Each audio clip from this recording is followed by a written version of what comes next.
karena memang banyak yang menyampaikan Pak Anies ini kurang milenial, beda dengan Mas Ganjar. Mas Ganjar ini sehari-hari kerjanya TikTok dan luar biasa. Tetapi harus diketahui bahwa memang milenial ini kan juga punya kelemahan. Terima kasih, pertanyaan sangat pas dengan situasi kita. Yang pertama terkait dengan milenial. Jadi memang ini menjadi pertanyaan favorit di mana-mana, bagaimana strategi kita menghadapi milenial. Karena memang banyak yang menyampaikan Pak Anies ini kurang milenial, beda dengan Mas Ganjar. Mas Ganjar ini sehari-hari kerjanya TikTok dan luar biasa. Tetapi harus diketahui bahwa memang milenial ini kan juga punya kelemahan. Jadi saya akan nyebut tadi betul, di beberapa tempat itu milenial itu malah ada peluang untuk golput paling besar. Apalagi yang di Jakarta yang logo mungkin pas hari hanya malas dia ke TPS. Makanya fokus pada milenial juga perlu hati-hati, karena mereka mungkin meramaikan di jagat raya, meramaikan di perbincangan di dunia maya, tetapi jangan-jangan pas hari hanya nggak datang ke TPS. Banyak cerita orang-orang KPU bahwa yang justru banyak golput adalah mereka. Nah ini makanya ada dua strategi, bagaimana bisa masuk ke sanubari mereka. Yang kedua, pas hari hanya datang ke TPS. Karena kalau cuma menang di situ saja, tidak ke TPS juga tidak terlalu berarti sebenarnya. Nah, yang pertama adalah mengenai strategi mendekati milenial. Memang tidak bisa kita pungkiri bahwa yang dilakukan oleh sebelah Pak Jokowi, kemudian juga Pak Ganjar sekarang ini by design, ya. Bagaimana Pak Jokowi waktu dulu masih ingat masuk gorong-gorong, ya, itu by design semuanya. By design yang kemudian diviralkan luar biasa sehingga membangun citra. Ini untuk Pak Jokowi saya banyak cerita karena kebetulan lama di Solo ya. Jadi tiba-tiba Profesor Aris Ananta, Profesor UI yang kemudian gara-gara peristiwa 98 pindah ke Singapura. Itu kan orang Klaten Pak. Kebetulan sahabat dekan saya Pak Wisnu. Jadi dia sering ke Solo, tiba-tiba kok ditanyai sama Pak dekan saya Pak Wisnu Untoro, "Res, kok sering ke Solo ngopo?" Gitu. Terus dia cerita, "Aku untuk proyek." Apa? Ini kira-kira terjadi tahun 2011-12. Masih waktu itu masih wali kota periode kedua Pak Jokowi. Aku untuk proyek untuk membranding Pak Jokowi. Waktu itu masih wali kota Pak. Jadi sering ke Solo Pak Anies Ananta. Jadi memang ini by design-nya luar biasa, membrandingkan seluruh dunia bahwa ini ada calon pemimpin yang wajahnya agak deso tapi merakyat macam-macam. Saya mengantar beliau Pak Aris itu kemana-mana, ke kaki lima, dia cerita, dia tulis kemudian dia publish kemana-mana. Artinya brandingnya ini by design. Pak Ganjar juga sama. Ini kebetulan yang cerita malah yang tukang branding, kebetulan ada satu tukang branding yang juga dekat dengan Mas Anies, juga sering kita dengan kita.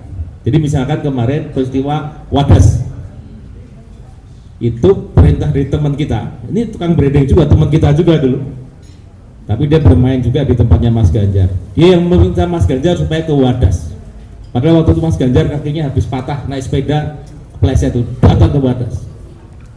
Kenapa? Ya ini memang perintah konsultannya begitu. Termasuk orang ini yang memerintahkan Pak Jokowi masuk ke gorong-gorong.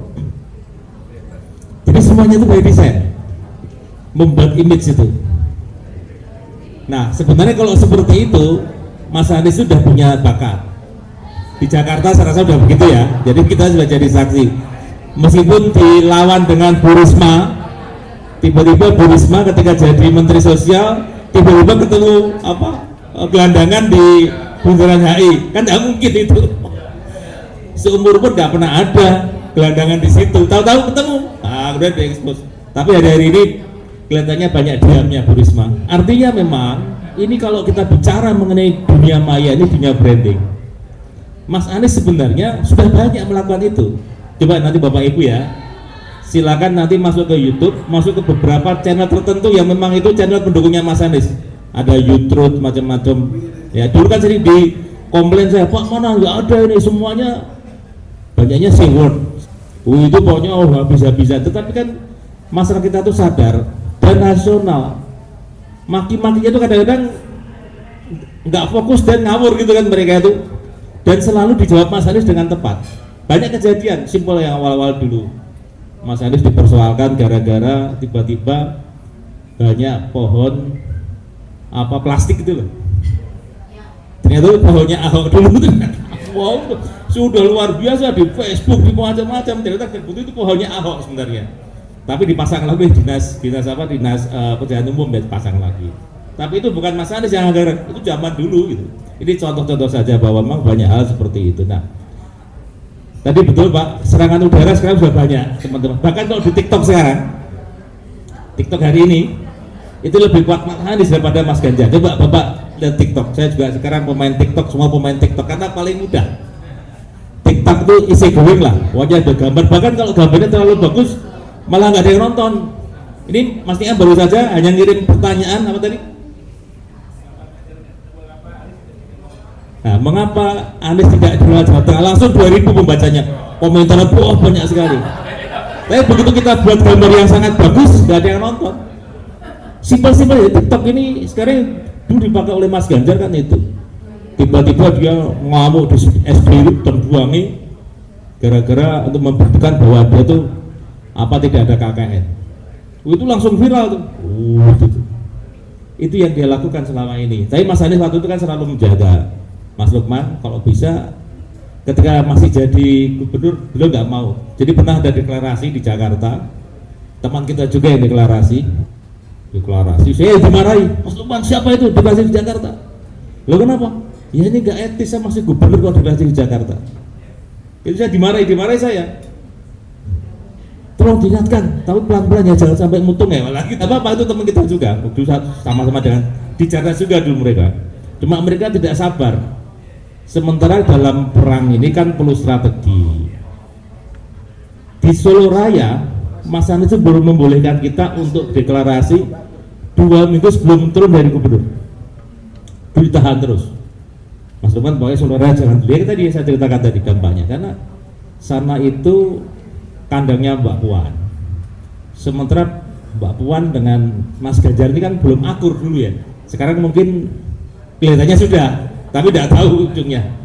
Kelihatannya sudah sekarang. Waktu itu begitu, jadi jangan sampai nanti malah jadi masalah. Oh ada yang deklarasi di Solo. Saya ditelepon Mas Anies lagi. Iki sopoi. Ada yang paling ekstrim itu ya tadi ada teman-teman yang nggak sabar tadi itu di Pekalongan. Ada deklarasi Mas Anies. Pendukung Mas Ganjar di depan hotel buat spanduk putih kasih pilok tetap Ganjar. Fotonya menyebar, kirim ke saya lagi. Ini siapa lagi? Satu saya dikomplain Mas Anies gara-gara begitu. Ini bukan saya Mas, ini ya itu lagi saya bilang gitu. Ini makanya kan sebenarnya makanya Mas Anies minta untuk Jawa Tengah ini memang perlu spesifikasi. Maka saya bilang saya akan mendampingi Pak Sudirman Said waktu tahun 2017 gubernur ya. Kejadian itu. Nah, di akhir-akhir Pak Dirman itu kita agak tertekan karena hampir semua branding dari semua lembaga riset LSI, SMRC itu semua Pak Dirman itu 13%, paling tinggi sudah. Hanya yang agak jujur mungkin Kompas 17%. Itu sampai hari akhir perdebatan itu. Tetapi hasilnya berapa Pak Dirman? 42%. Mas Ganjar hanya 58%. Itu menandakan bahwa survei-survei ini berusaha membranding masyarakat, tetapi masyarakat terutama tadi betul Pak di pedesaan tidak berpengaruh karena nggak pernah baca survei. Nah itu berhasil, jadi 2. Jadi berhasilnya Pak Dirman menurut saya ada 2. Satu adalah calon wakil gubernurnya itu Mbak Ida Fauziah dari Nahdien. Jadi meskipun Nahdien yang lebih besar yang anaknya Mbah Maimun, Taj Yasin itu jadi wagubnya Mas Ganjar, lebih gede. Tapi ini beberapa yang bisa masuk ke Banjarnegara macam-macam itu adalah masanya ini. Yang kedua, nah ini menarik, makanya nanti Bapak Ibu sekalian yang di Jakarta juga bisa membantu kami. Tadi belum tadi Prof tadi hubungan dengan Bung Karno, saya catat tadi. Nanti kita buat Pak. Karena mungkin beberapa orang yang secara ideologis Surkanois mungkin akan terketuk. Kalau misalkan gini kan, orang sering bully Mas Anies, oh bisanya pidato saja. Padahal Bung Karno juga pidato terus kan. Kan hebat kan, pidatonya Bung Karno itu bisa menggerakkan orang. Itu kan seperti Mas Anies gayanya. Memang tidak semua pemimpin harus bisa pidato. Bisa jadi gol itu. Nah ini kembali ke tadi. Yang kedua tadi Bung ya, saya rasa sekarang sudah masif. Sekarang orang sudah lihat, Bapak Ibu nanti lihat di TikTok dan di snack video sudah banyak Mas Anies. Alhamdulillah ini jadi serangan udara sudah mulai Pak.